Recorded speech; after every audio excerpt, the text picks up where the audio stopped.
Imagine waking up in a world where energy is not just an invisible background hum, but the very heartbeat of civilization.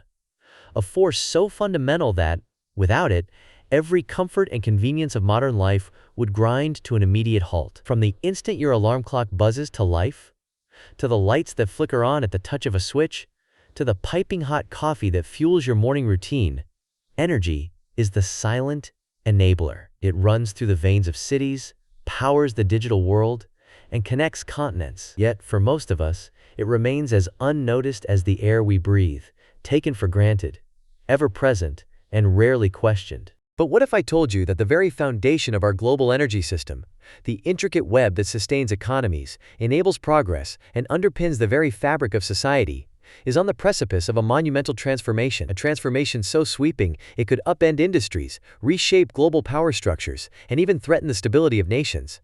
Are we truly prepared for the consequences? Here's the pivotal question. Can renewable sources like wind and solar genuinely replace fossil fuels?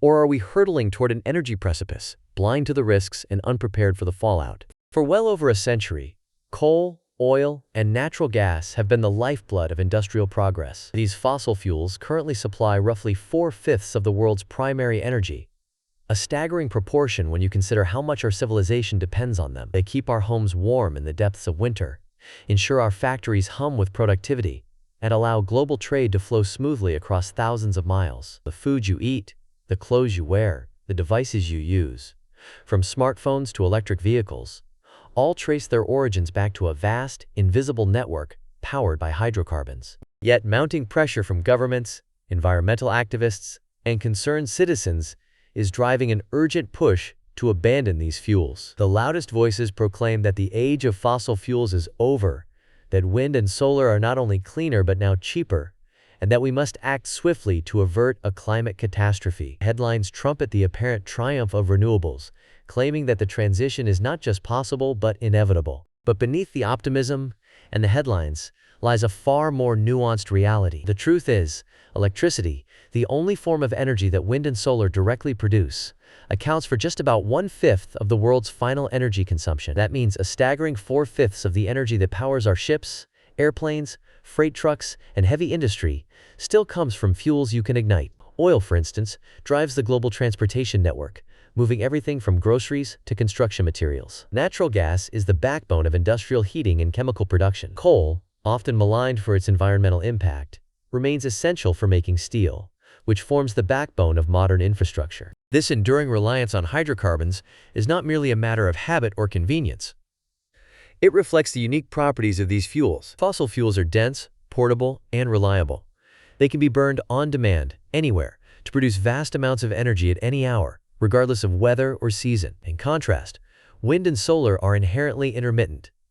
The sun does not shine at night, nor does the wind blow on command. Integrating these sources into power grids designed for constant, predictable supply presents immense technical and economic challenges. Despite the rapid growth of renewables in recent years, the world's appetite for hydrocarbons remains stubbornly high. Forecasts from organizations like the International Energy Agency suggest that global demand for oil and natural gas will persist for decades to come, even as renewable capacity expands. In fact, some experts project that oil demand will peak before the year 2030, but it will not disappear. It will plateau and then decline only gradually, remaining a core component of the energy mix well into the middle of the century. One of the most oft-repeated claims is that solar and wind are now the cheapest sources of electricity. This assertion is based on a metric called the levelized cost of electricity, or LCOE. At first glance, LCOE appears to offer a clear, apples-to-apples comparison between different energy sources. But as Mark Twain famously remarked, there are lies, damned lies, and statistics. The LCOE, as currently calculated, glosses over a host of hidden expenses. It ignores the costs of backup infrastructure, natural gas plants that must stand by to fill the gaps when the wind dies down or the sun sets. It overlooks the massive investments required for new transmission lines to carry electricity from remote wind farms or solar arrays to population centers, and it fails to account for the inefficiencies introduced when fossil fuel plants are forced to ramp up and down to compensate for the volatility of renewables. A revealing study by energy analyst Robert Idle exposes the shortcomings of LCOE. He points out that while wind and solar plants may boast nameplate capacities comparable to fossil fuel plants, their actual output is only about 1/5 to 1/3 of that capacity, due to the vagaries of weather and daylight. In contrast, coal, natural gas, and nuclear plants routinely operate at up to 9/10 of their designed capacity. This reality means that much more wind and solar infrastructure is required to deliver the same amount of reliable power. And that infrastructure must be backed up by other sources, or massive, costly battery storage. But batteries, frequently hailed as the magic bullet for renewable intermittency, are not a panacea. Currently, global investment in energy storage is about $20 billion per year, a significant sum, but a drop in the ocean compared to what would be required for a truly renewable-powered world. Scaling up to the level needed for full grid stability would demand a 5-fold increase in mineral production worldwide, especially for rare materials like lithium, cobalt, and nickel. This would create new supply chain choke points, with geopolitical implications as countries vie for control over critical resources. The practical consequences are already visible in places like California, where renewables now account for more than half of electricity generation. Residents there pay electricity rates that are more than twice the national average, with bills sometimes reaching 30 cents per kilowatt hour. Higher energy prices ripple through the economy, affecting manufacturing, transportation, food prices, housing, and even digital services. For struggling families and small businesses, these added costs can be crippling. The stakes are even higher for developing countries. In large swathes of Africa, South Asia, and Latin America, hundreds of millions of people still lack access to reliable, affordable energy. For them, abandoning fossil fuels is not a matter of environmental idealism. It is the difference between opportunity and deprivation, between progress and persistent poverty. As climate policy expert Myron Ebel warns, climate policies are driving up energy costs and harming economic growth, with little impact on global temperatures. In regions where energy poverty is rampant, well-meaning climate targets risk condemning entire populations to stagnation. Behind the scenes, massive investments are being funneled into both fossil fuels and renewables. China, the world's largest energy consumer and emitter, has announced plans to invest roughly $700 billion in new coal-fired power plants over the next 5 years. This move is often criticized in the West, but Chinese policymakers argue it is essential for economic stability and energy security. At the same time, global investment in renewables and energy storage is soaring, with over $20 billion funneled into storage research every year. This reflects a global recognition that while renewables are crucial, the technical hurdles are formidable. Expert voices urge caution against simplistic narratives. Vaclav Smil, one of the world's leading scholars on energy transitions, calls the idea of renewables swiftly displacing fossil fuels a dangerous delusion. Robert Bryce, another prominent analyst, argues that the relentless focus on wind and solar is blinding policymakers to the importance of energy density and reliability. Dieter Helm, an economist specializing in energy policy, insists that the energy transition is fundamentally about economics, and renewables must prove their competitiveness without distorting subsidies. Meanwhile, Kingsmill Bond observes that, while renewables are gaining ground, the fossil fuel industry is fighting back with aggressive lobbying and disinformation campaigns. So if the transition is fraught with technical and economic challenges, why do so many leaders insist that wind and solar are the way forward? Part of the answer lies in the urgency of climate change. The scientific consensus is clear. Greenhouse gas emissions must fall dramatically to avert the worst impacts of global warming. The Paris Agreement, signed by nearly every country in the world, commits its signatories to limiting temperature rise to well below 2 degrees Celsius. Achieving this goal requires a transformation of the energy system on a scale unprecedented in human history. But ambition must be tempered with realism. The International Energy Agency estimates that to reach net zero emissions by the year 2050, global mineral production would need to surge by a factor of 5. Carbon capture and storage, a technology that traps and stores carbon emissions from power plants and industrial facilities, would need to scale up 120 times its current capacity. Such transformations are not impossible, but they demand colossal investments, global cooperation, and technological breakthroughs that have yet to materialize at scale. Let's consider a few scenarios for our energy future, each with its own risks and opportunities. First, imagine an accelerated global transition. In this world, governments invest trillions of dollars.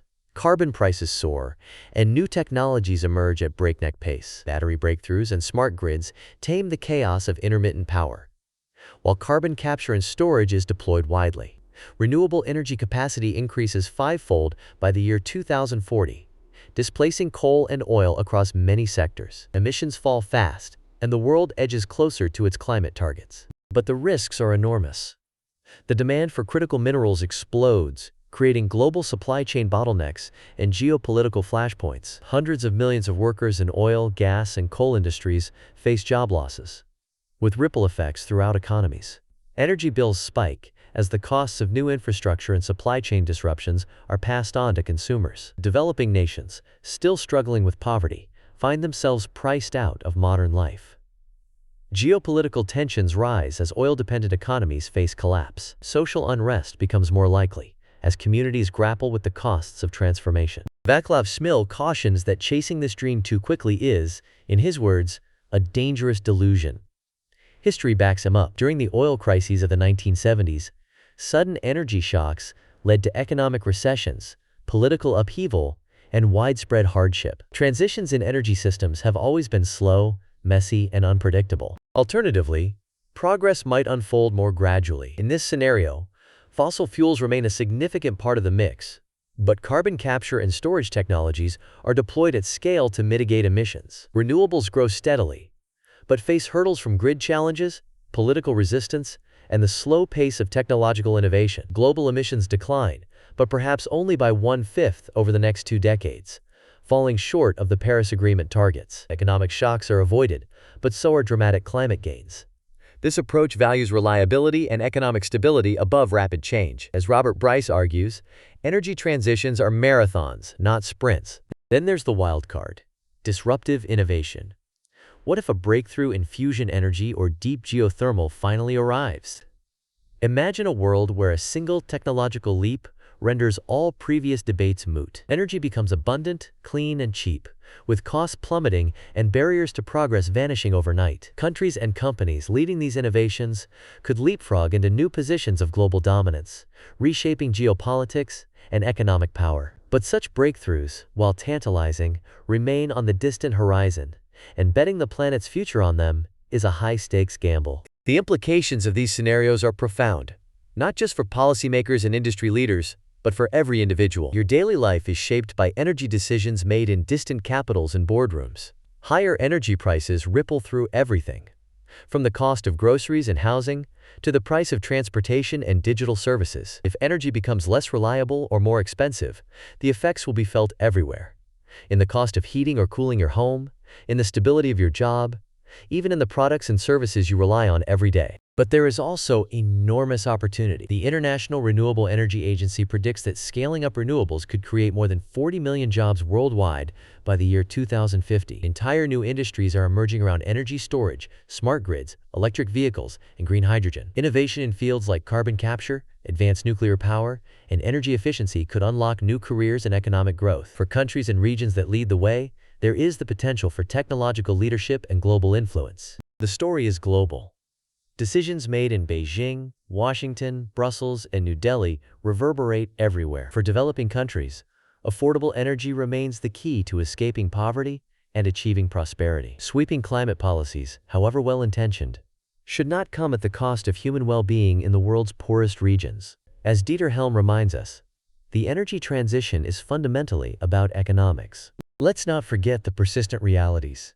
Even in the most optimistic scenarios, global demand for oil, natural gas, and coal will endure for decades. Natural gas, for example, is projected to remain the largest source of electricity generation in the United States through the year 2050. Across Europe and Asia, coal continues to supply the majority of electricity in many countries, despite ambitious renewable targets. The decommissioning of offshore wind farms is itself a massive undertaking, with costs expected to reach $80 billion by the year 2040. History offers sobering lessons.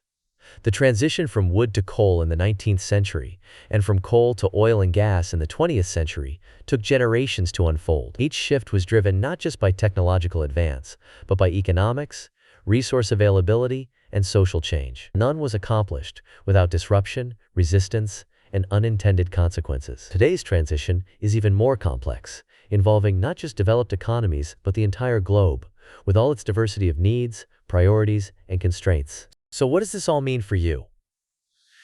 First, it pays to be skeptical of promises that sound too good to be true. When you hear claims that solar or wind will power the world overnight, or that fossil fuels are vanishing next year, remember that real transitions are complicated and messy. Look for the fine print. Are all costs fully counted? Who stands to benefit, and who will bear the costs? Second, energy choices affect your everyday life. Be aware of how energy policy impacts your bills, your job prospects, and even your community. Support policies that value both innovation and reliability. Stay informed about the trade-offs involved, and demand transparency from leaders and companies. Third, recognize that the world's energy future is not predetermined.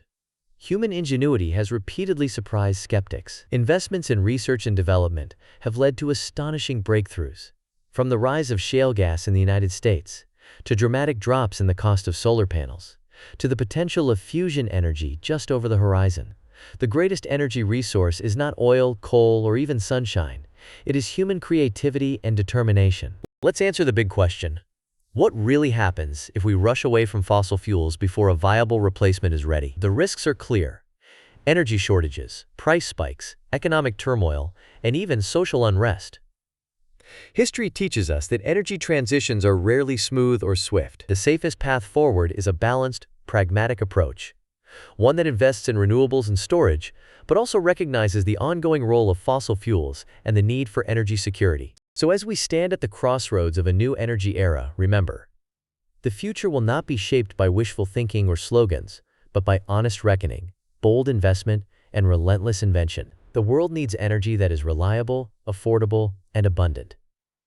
Getting there will require hard choices, open debate, and the courage to face inconvenient truths. If you found these insights valuable, hit the like button, subscribe, and join the discussion below. What do you think? Are we moving too fast, too slow, or just right? How do you see the energy transition shaping your future?